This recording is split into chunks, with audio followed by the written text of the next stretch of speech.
and nothing's stopping me now.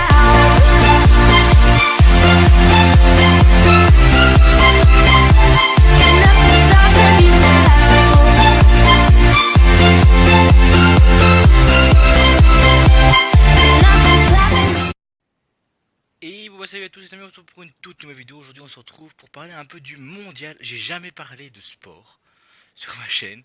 Un truc hallucinant, j'ai jamais parlé de sport, j'ai jamais fait de jeux de sport même. Genre tennis, FIFA ou des trucs comme ça. En tout cas pas que je m'en souvienne, vraiment. Donc voilà, parler un peu du mondial parce que le mondial est quand même à moins d'un mois. On est le 19 mai, donc bien sûr le jour du mariage de Meghan et Harry. Donc voilà, alors on est vrai, donc c'est du 14 juin au 19 mai, donc en Russie bien sûr. Voilà, donc l'Allemagne. Okay. Alors, on a quelques grosses têtes qui sont gros favoris. Alors, comme gros favoris, on a l'Allemagne, bien sûr, les tenants du titre. On a le Portugal qui a quand même une bonne sélection. Nous avons bien sûr la France, qui est une bonne sélection, très bonne sélection. Un peu plus difficile cette année, mais ils sont très bien rattrapés à la fin, donc c'est une très bonne sélection. Nous avons sans oublier le Brésil, qui est une hyper bonne sélection. Nous avons l'Argentine et nous avons la Belgique. Ces 6 outsiders sont vraiment, pour moi, les 6 meilleurs de la compétition. Après, bien sûr, je peux pas écarter la Pologne et tout ce qui va avec. Alors, on va commencer par le groupe A. Alors, le groupe A, donc moi, je suis sur le site Libération. Il est gratuit et c'est un bon simulateur pour faire nos pronostics de la Coupe du Monde. Alors, dans le groupe A, nous avons la Russie, l'Uruguay, l'Égypte et l'Arabie Saoudite. Alors pour moi je pense que la Russie va faire complètement un gros flop. Ils n'ont pas une très bonne sélection. Pour moi l'Uruguay va finir premier. Après la deuxième place ça peut se discuter entre la Russie et l'Égypte. L'Égypte a une très bonne sélection cette année, elle est vraiment énorme. Elle a vraiment sorti du lot comparé à d'habitude. Donc je mettrais bien une petite pièce sur l'Égypte quand même, pour deuxième de groupe. Alors, groupe B, nous avons le Portugal, Espagne, Iran, Maroc. Alors moi, je pense que l'Iran et le Maroc vont faire de la figuration face au Portugal et l'Espagne. Et vont pas pouvoir disputer ils vont pas pouvoir essayer de disputer les deux premières places. Pour moi, le Portugal va emporter la première place et l'Espagne la deuxième.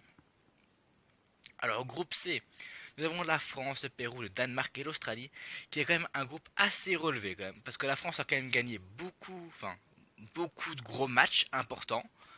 Elle a gagné une fois la Coupe du Monde. On a le Pérou qui a quand même gagné une Coupe américaine, qui est quand même pas mal. Et le Danemark quand même en Coupe d'Europe, il se démarque pas non plus trop mal. L'Australie, je pense qu'il va faire de la figuration aussi. Donc pour moi, la France va finir premier de son groupe et deuxième le Pérou. Alors pourquoi je dis pas mon pays, notre pays, la France? Je suis pas français. Donc voilà. J'adore la France. Je vais en vacances là-bas, mais je suis pas français.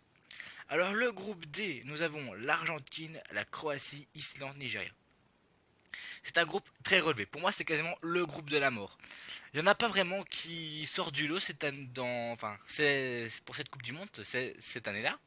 Il n'y a pas de gros trucs. Mais là, on a quand même un... Excusez-moi le langage, mais un putain de groupe, quoi.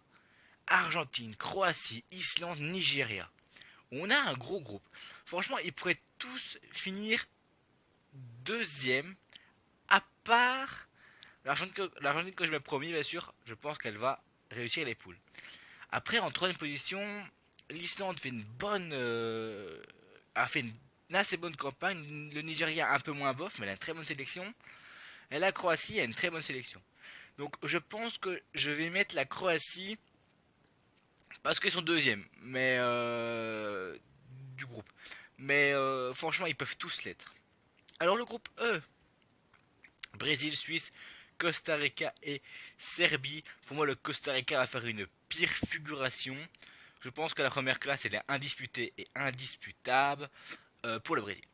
la deuxième place, la Suisse, la Serbie, ça peut jouer, mais je mettrais plus pour nos amis suisses là, hein. Les petits amis suisses, je les aime bien.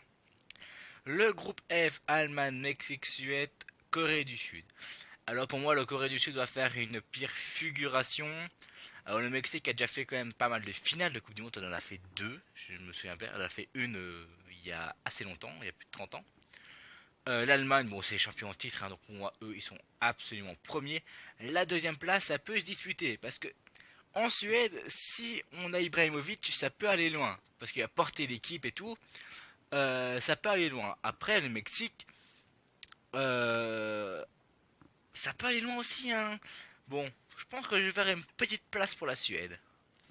Aux amis suédois là. Le groupe G, la Belgique, Angleterre, Harry, Tunisie, Panama. Alors on a un tout nouveau groupe, enfin on a un tout nouveau membre de la Coupe du Monde, c'est le Panama. Le Panama fera de la figuration, on est tout à fait d'accord. La Belgique, Angleterre et la Tunisie sont au-dessus du lot. Bon, la Tunisie, je mettrais pas au-dessus du lot. Bon, je pense que la première place, c'est indiscuté et indiscutable, soit pour la Belgique ou l'Angleterre. Ça, c'est sûr. Après, comme beaucoup disent, et même moi je le dis, les Anglais, quand c'est des grosses compétitions, ils sont dans le flop total.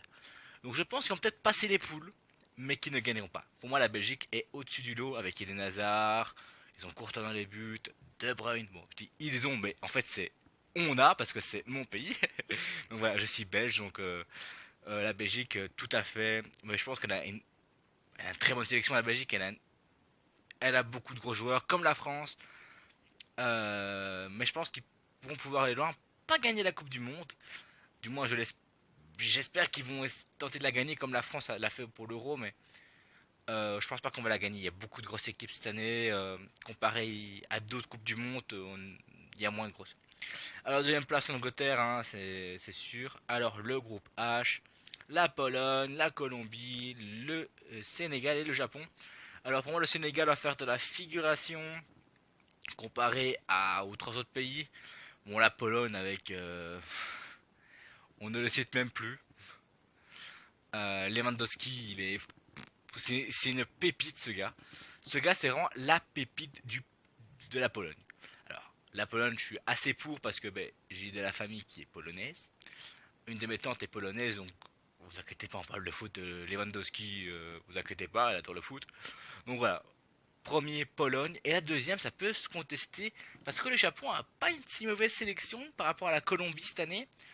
Je vais faire quand même la Colombie, le Japon, même si la Colombie ne pourrait pas démériter. Alors, phase finale.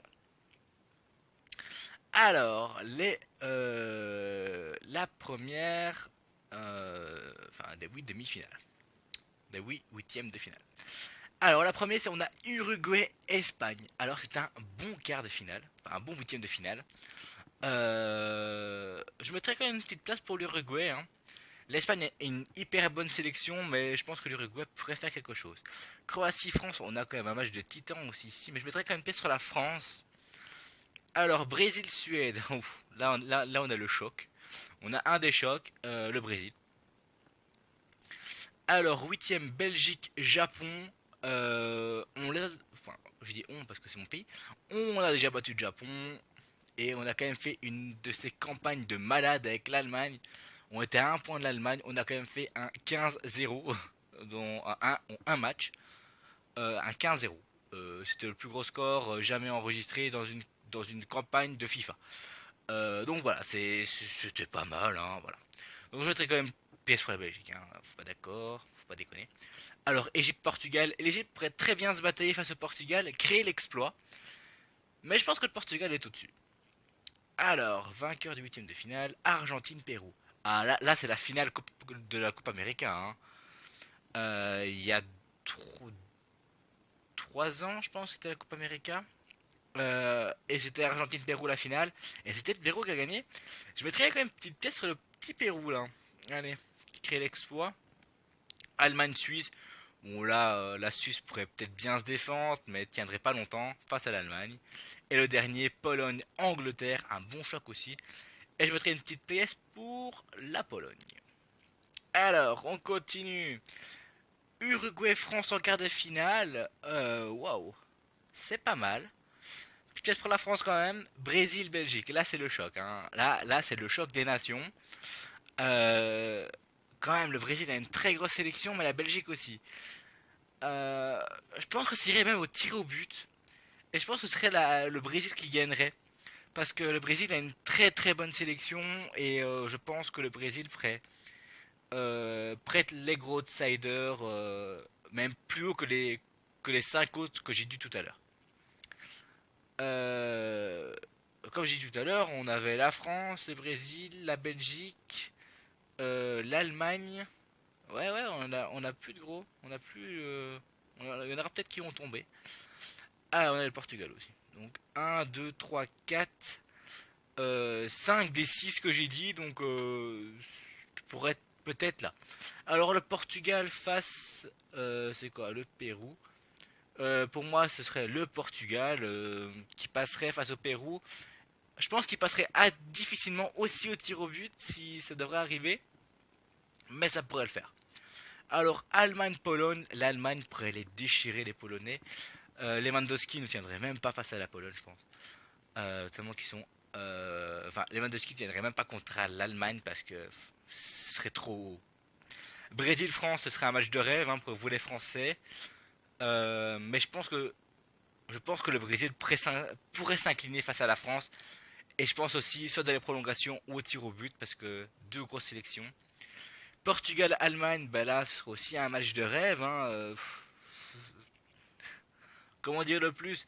C'est les gagnants de l'Euro face aux gagnants de la Coupe du Monde des années précédentes, enfin des deux grosses compétitions précédentes. Mais je pense que l'Allemagne est assez fort pour aller. Et là, on sait tous que le Brésil face à l'Allemagne, ça fait 7-0. 7-1. Ouais, ok. Non, je pense que ça pourrait être très disputé. Mais je pense que le Brésil pourrait récupérer leur titre et le gagner pour une 7e fois. Si je dis pas, c'est 5 ou 6 fois qu'ils l'ont gagné. Bon, on l'a gagné pour une X fois. La Coupe du Monde. Donc je mettrai quand même une pièce sur le petit Brésil. Alors pour moi, le Brésil serait le grand vainqueur de cette Coupe du Monde.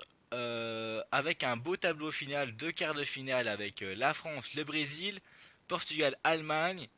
Et des quarts de finale avec Uruguay, France, Belgique, Brésil, Portugal, Pérou, Allemagne, Pologne. Si tout ça passe, je sais pas parce que je suis pas du tout un expert dans le foot. Je connais assez bien le foot national. Mais voilà, mais c'est pas je parle pas en expert, je parle vraiment en termes de ressenti pour moi, en termes d'équipe, de joueurs et tout. J'ai regardé quelques matchs, surtout du Pérou. Le Pérou, j'ai regardé quelques matchs. Ils sont très bien débrouillés et j'ai regardé les matchs de la Belgique et de la France. Donc voilà, pour les sélections, c'était juste ça et un ou deux matchs de la Pologne, je pense. Donc voilà. Sur ce, je vous dis à la prochaine. Portez-vous bien et n'hésitez pas à me dire vos pronostics dans les commentaires pour voir qui va gagner la Coupe du Monde 2018. Allez, bye bye.